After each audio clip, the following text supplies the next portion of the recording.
महाराज जी, मेरा एक फिर भी एक अंदर भाव है कि परम आदरणीय स्वामी विवेकानंद जी ने अपनी महासमाधि से पूर्व कहा था कि मैं इस शरीर को पुराना वस्त्र की तरह त्याग दूं, परंतु मैं कार्य करना बंद नहीं करूंगा। मैं मनुष्यता की तब तक प्रेरित कर सकूंगा जब तक करता रहूंगा, जब तक मनुष्य इस ज्ञान को प्राप्त नहीं कर लेता कि वो ईश्वर के साथ एक ही है। शायद क्या कहना चाह रहे हैं? हाँ, तदात्म है। इसका तात्पर्य क्या है महाराज जी? क्या महापुरुष अव्यक्त रूप में भी कार्य करते हैं? व्यक्ति नहीं थे, क्या थे?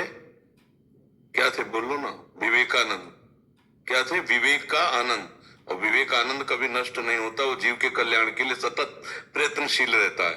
वो यहाँ भी प्रकट हो सकता है, यहाँ भी प्रकट हो सकता है, यहाँ भी प्रकट। विवेकानंद कोई प्रकृति जनित शरीर का नाम नहीं है, आत्मानंद का नाम है विवेकानंद। विवेक सत और असत का निर्णय करने वाली वस्तु जो हमारे अंदर जागृत होती है बुद्धि में, उसे विवेक कहते हैं। तो विवेकानंद किसी भी जीव प्राणी का आश्रय लेकर प्रकाशित हो सकता है, वो शरीर की जरूरत उसको नहीं है, वो विवेकानंद है। अगर हम किसी व्यक्ति विशेष, संत विशेष की बात करते हैं तो जीवन मुक्त महापुरुष दोबारा यहाँ नहीं आते। ये कोई खेल का मैदान नहीं है, ये दलदल है। एक बार जो निकल गया दोबारा यहाँ नहीं आता। दोबारा अगर भगवान भेजते हैं तो बहुत सावधान प्रकृति का होता है, कुछ समय में अपना काम करके चला जाता है। हर जीव में विवेकानंद छुपा हुआ है, मानते हो ना? बुद्धि में विवेकानंद। बिन सत्संग विवेक न होई, राम कृपा बिनु सुलभ न सोई। बिना भगवान की कृपा के सत्संग नहीं होता, और बिना सत्संग के विवेकानंद नहीं जागृत होता। और जिसके हृदय में विवेकानंद जागृत हो गया तो परमहंस राम कृष्ण से मिला देता है। समझ रहे ना?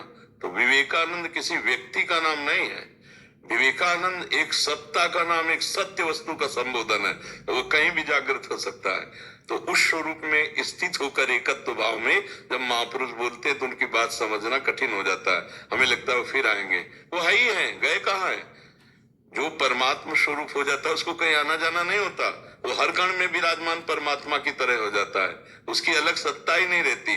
बूंद तब तक बूंद शब्द है जब तक समुद्र में नहीं मिली, और समुद्र में मिल गई तो खोजो क्या है? केवल समुद्र है ना। ऐसे ही जीवात्मा जब तक शरीर पर अहम करता है तब तक उसे कहा गया, और शरीर राग रहित हो गया तो परमात्मा ही है। ब्रह्मविद ब्रह्मैव भवति। ब्रह्म स्वरूप हो गया तो उसको आना जाना कहाँ है? वो सर्वत्र व्याप्त है। आप समझ पाए? महाराज जी, आपने भी एक वक्तव्य में एक बार कहा था कि गुरु तब तक, जब तक तुम्हारा कल्याण नहीं हो जाता तब तक गुरु तुम्हारा। सब जीवों के अंतर में गुरु विराजमान हो, बनावे न बनावे, सबको गुरुदेव कहते हैं। तुम गलत कर रहे हो, तुम सही कर रहे हो। अंदर जब प्रेरणा आती गलत कर रहे हैं, हम अनसुनी कर देते हैं। बहुत सूक्ष्म वाणी गुरुदेव की होती है, क्योंकि अखंड मंडलाकारम व्याप्तमेन चराचरम तत्पदम दर्शितमेन तस्मै श्री गुरुवे नमः।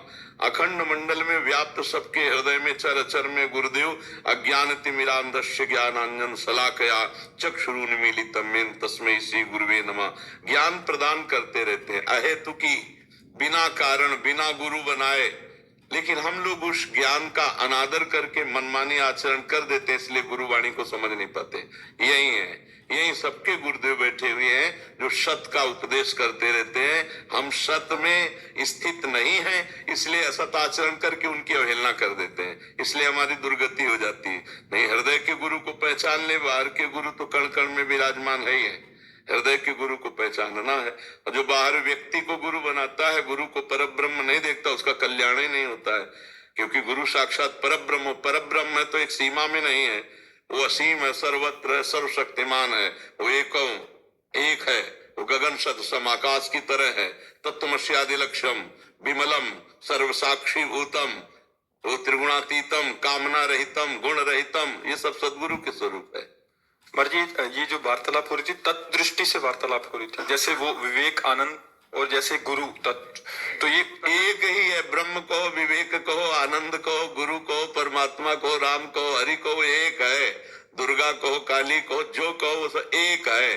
और जब उस पर हम बोलेंगे तो वो सर्व चराचर जगत में व्याप्त तत्व होगा, क्योंकि दूसरा कोई है नहीं। इसीलिए कोई भी पुराण उठा के देखो, सर्वोपरि मिलेगा। देवी पुराण तो सर्वोपरि मिलेगा, भागवत तो सर्वोपरि, शिव पुराण तो सर्व, क्योंकि वही सर्वोपरि तत्व शिव, देवी, गणेश, अम्बा सब वही बना हुआ है। उमाशंकर